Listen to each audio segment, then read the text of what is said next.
All right. So before we get into the Georgia indictment, we first should start off with why this is happening. So on election day, a water pipe bursts during the counting of absentee ballots in Fulton County. And here's a clip. But we've also got some breaking news right now, so we want to check in with CBS's Mark Strassman. He is in Georgia, where they're having a big problem counting some of the votes. Mark? Nora, this is an election return watch party here on the edge of Atlanta. These are mostly excited Democrats because when's the last time Georgia thought of itself as a battleground state?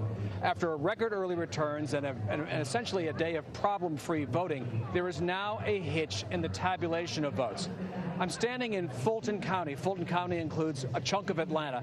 Downtown Atlanta is State Farm Arena, where the Atlanta Hawks play. They are tabulating the absentee ballots of Fulton County, Georgia's most populous county. A water pipe has broken inside the arena.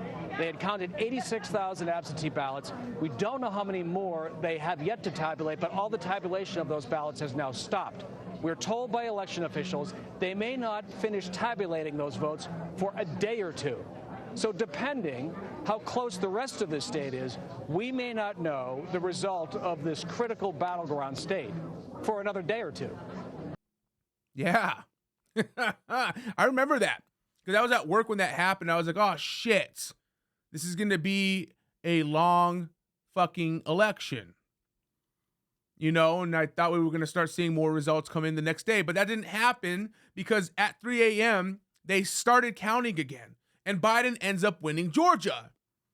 Now, video footage comes out from the State Farm Arena where the pipe allegedly bursts, you know? And once everyone has been sent home, the footage shows a group of people who stayed behind and continued counting. So let's give that a watch.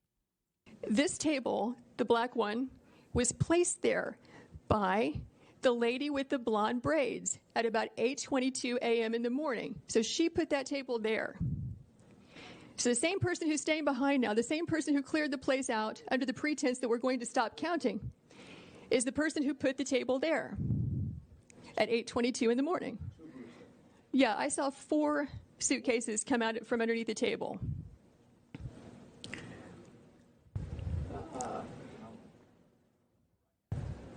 Yeah, upper right hand, you see the gentleman in the red. So he just pulled one out.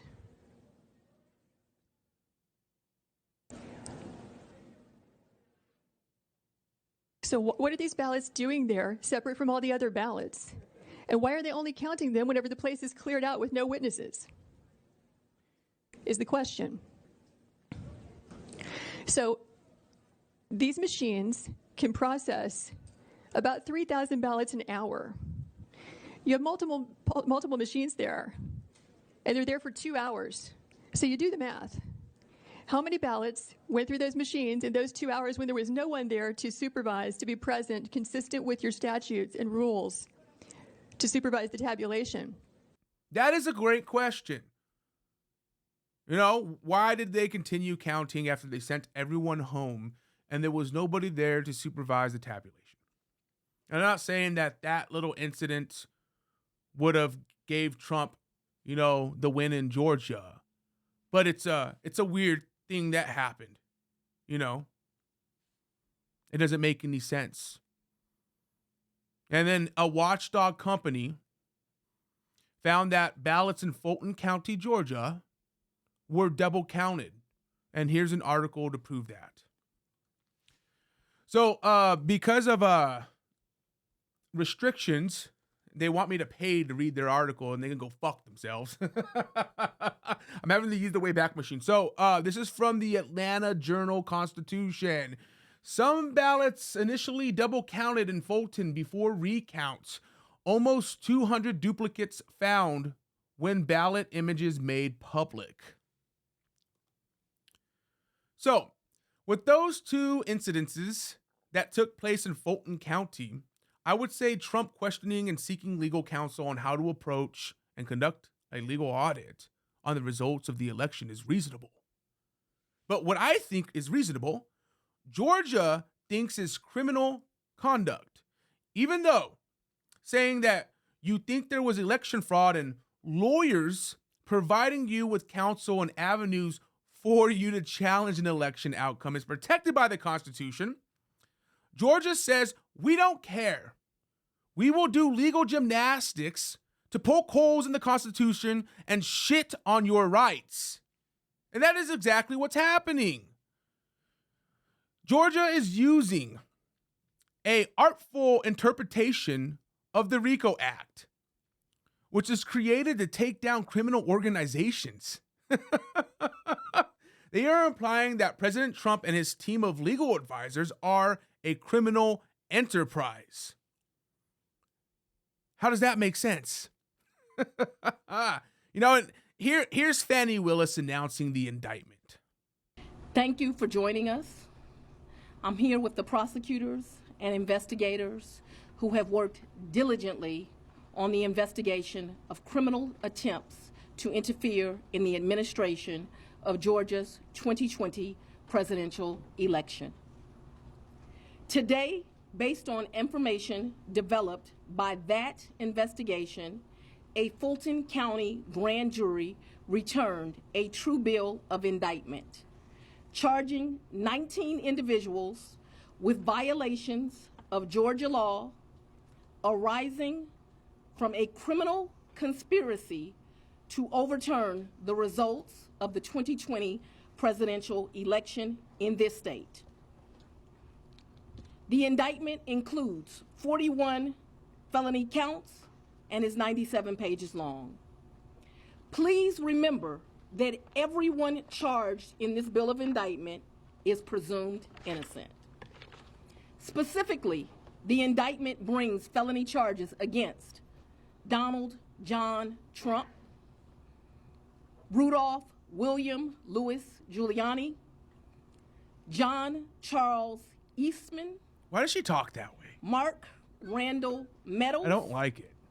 John Cheeseborough, Jeffrey Clark, Jenna Lynn Ellis, Ray Stallings Smith III, Robert David Cheeley, Michael A. Roman, David James Schaefer, Sean Micah Tresher Steele, Stephen Cliffgard Lee, Harrison William Prescott Floyd, Travion C. Cootie, Sydney Catherine Powell, Kathleen Austin Latham, Scott Graham Hall, and Misty Hampton, also known as Emily Misty Hayes. Every individual charged in the indictment is charged with one count of violating Georgia's Racketeer, Influenced, and Corrupt Organizations Act through participation in a criminal enterprise in Fulton County, Georgia, and elsewhere to accomplish the illegal goal of allowing Donald J. Trump to seize the presidential term of office beginning on January 20th, 21. Specifically, the participants in association took various actions in Georgia and elsewhere to block the counting of the votes of the presidential electors who were certified as the winners of Georgia's 2020 general election. Why does she talk like that? This is like, yes, I will come to the barbecue on Tuesday. Thank you for inviting me. I really appreciate it. It's just like, Jesus, it was fucking killing me. She could have, that was 3 minutes and like 56 seconds. She could have said all that in like 2 minutes.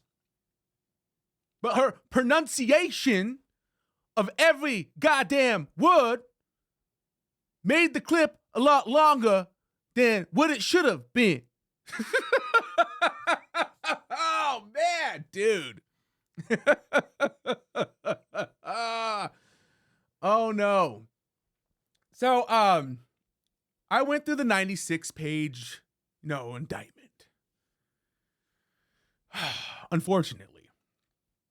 And from my scanning of it, her RICO charge is basically based on a secret meeting between lawyers, people from Trump's campaign, and the GOP chairman, David Schaefer from Georgia. In this meeting, they decided that they didn't agree that the electors sent for Biden were the correct slate of electors. So they would send a GOP slate of electors to be counted instead of the DNC's electors.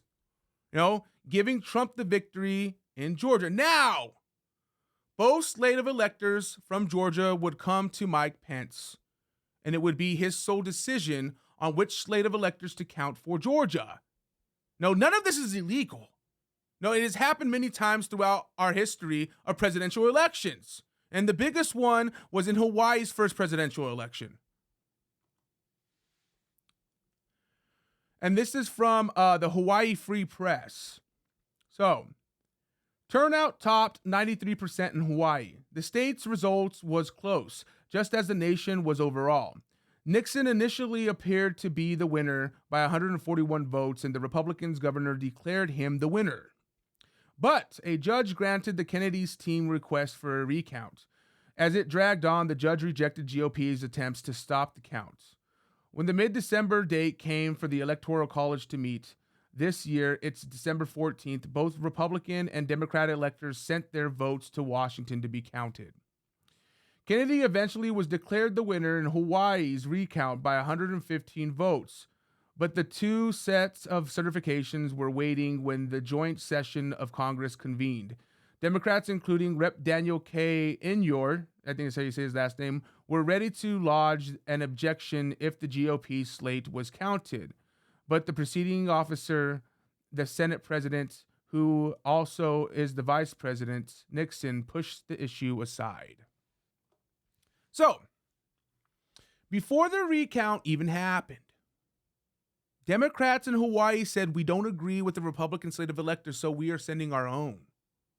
Because they believed Kennedy won, not Nixon. Nixon, knowing that the recount came out showing that Hawaii found 150 more votes for Kennedy, he could still say, I don't care, I am vice president, and I choose to count the original slate of electors, which was casted for Nixon. What they did was not illegal. It happens all the time. Now, the indictment is 96 pages long, so they are going off more than just this secret meeting. With the RICO Act, she is able to take different incidences and make a story of it and tie it all together, when in reality, you wouldn't be able to tie those things together. Now, that's why I called it an artful interpretation earlier. That's why in the indictment, they are able to use tweets from Trump encouraging people to go watch the Georgia hearings on OAN as an act of conspiracy. Check this out. So Act 22 says, on or about the 3rd day of December 2020, Donald John Trump caused to be tweeted from the Twitter account at Real Donald Trump. Quote, Georgia hearing now on OAN. Amazing. This was an overt act in furtherance of the conspiracy. That is insane. I can't believe they're able to do that. Oh, man, dude. To hammer this in, what happened in Georgia was not illegal. This is why they are using the RICO Act, because everything on an individual basis was not illegal. But when you group it all together and make an embellishing story out of it, on paper, it seems illegal. And that's the only way they could go after Trump and everybody else, to charge them with something. And here's another example of why what happened in Georgia was not illegal. Al Gore and Alan Dershowitz did the same thing in Florida back in 2000. And let's bring up that article. Alan Dershowitz, Al Gore, his legal team, and I tried to find uncounted presidential votes, lobbied officials, and fought in the courts in 2000. The only difference now, the candidate's name is Donald Trump. That's why this prosecution is an outrage. I was one of the lawyers involved in objections to Florida's presidential vote in 2000. A margin of less than 600 ballots determined that Governor George W. Bush, rather than Vice President Al Gore, won the state and thus the Electoral College vote.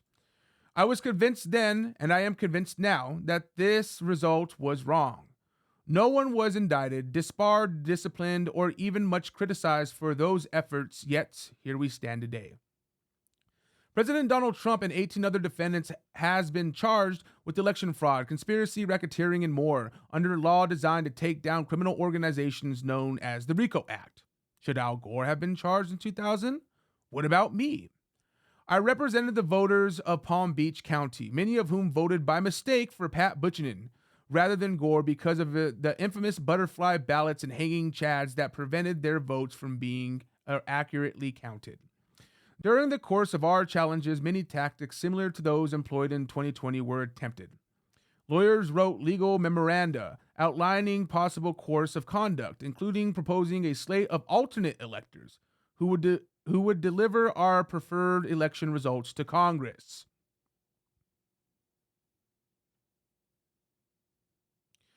Now Trump and his attorney, Rudy Giuliani, along with others, are accused of conspiracy to commit forgery and false statements for drafting their list of alternate electors. In 2000, Florida state officials were lobbied to secure recounts in selected counties in which we thought the tally would favor us. We were trying to find at least 600 votes that would change the result. This new indictment features Trump's phone call with Secretary of State Brad Raffensperger, which was captured in audio recording. In the conversation, Trump asked Raffensperger to find 12,000 votes. In my mind, this call is among the most exculpatory pieces of evidence. Trump was entitled as a candidate to ask a Georgia state official to locate votes that he believes were not counted. In 2000, attempts were made to influence various Florida officials to recount the votes.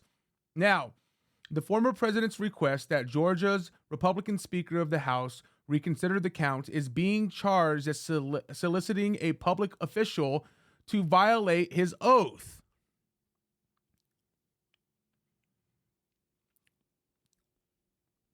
But if similar behavior was legal in 2000, how could it be illegal in 2023? In the end, all those efforts in Florida failed when the Supreme Court in 5-4 vote ordered the recount stopped, thereby turning the election over to President George W. Bush. I wrote a book entitled Supreme Injustice, condemning the Supreme Court's decision and insisting that the election had been stolen from Gore and improperly handed to the candidate who received fewer votes. The book was a bestseller, featured in front-page reviews in the New York Times and other major publications. Most Americans thought that those challenging the Florida vote had acted in good faith, even though the courts ruled against them. What's different today is that many observers do not believe that Trump and his advisors were sincere when they declared that they had won the election, but that doesn't make what they did a crime.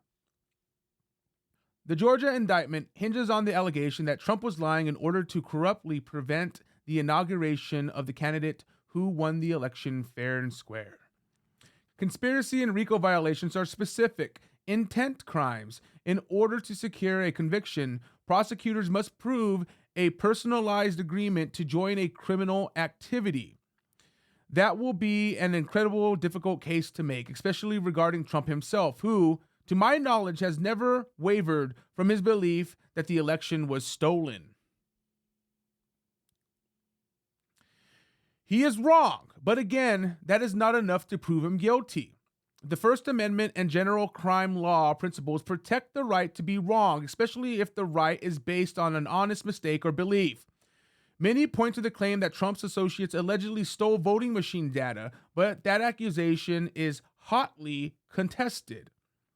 The jury will have to assess the credibility of each side. The fundamental truth of this indictment is that if evidence of specific crimes were compelling, there would be no need to charge under the onerous intent requirements of RICO and conspiracy laws.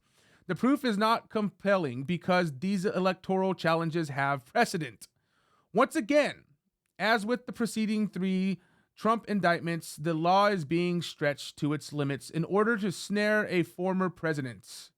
Show me the man, and I'll show you the crime, is the infamous Soviet-era boast attributed to Joseph Stalin's chief of secret police. Is this really what our country has become? When prosecutions are rooted in fickle ground of politics and not solid rock of justice, everything will crumble. It's been done before. That's the big thing here. And like he said, the only way you can charge these crimes is to use the RICO Act. You can't charge them individually because they're not breaking any crimes. No. This indictment is election interference. No, they know their interpretation of RICO Act will not hold up, even if the jury convicts Trump, because the Supreme Court will step in and say no. This is why Fani Willis sat on this for so long. She could have brought charges when she first announced that she would be seeking an indictment in January of 2021. She waited till now to bring these indictments because she knew it would hinder Trump's campaign, and it would also be a great campaign tool for her re-election. They already had these charges drafted up. They did. The grand jury that Fani Willis was waiting on to make a decision on what to charge Trump on was all made up. It didn't matter. It was all fucking a fucking circus set up for you to sit there and watch and wait until, oh man, are they going to make the decision? When are they going to make the decision? They accidentally released the indictments before the grand jury made a decision on what to charge Trump with. And if you don't believe me, here's a fucking article. I am human. Fulton clerk explains mishap over charges accidentally posted before Trump indictment. The Fulton County Clerk of Courts is fessing up that she messed up and accidentally publicly released indictment charges against former President Donald Trump. That's even though the grand jury was still deliberating and hadn't made any decisions on charges. If the grand jury was still deliberating, how did the county clerk have documentation of the charges?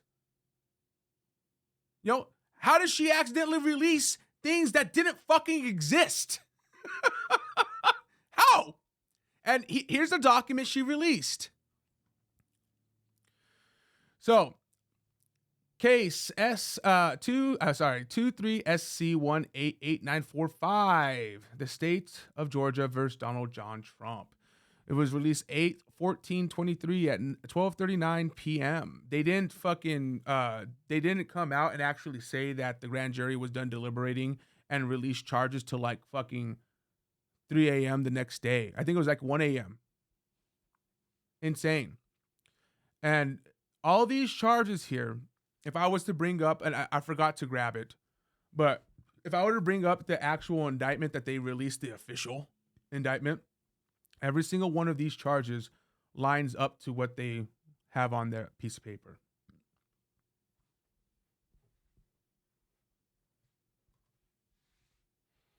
How? How? That is illegal. No, and at the end of the day, it shows that this was planned. What Fani Willis is doing is election interference disguised as justice.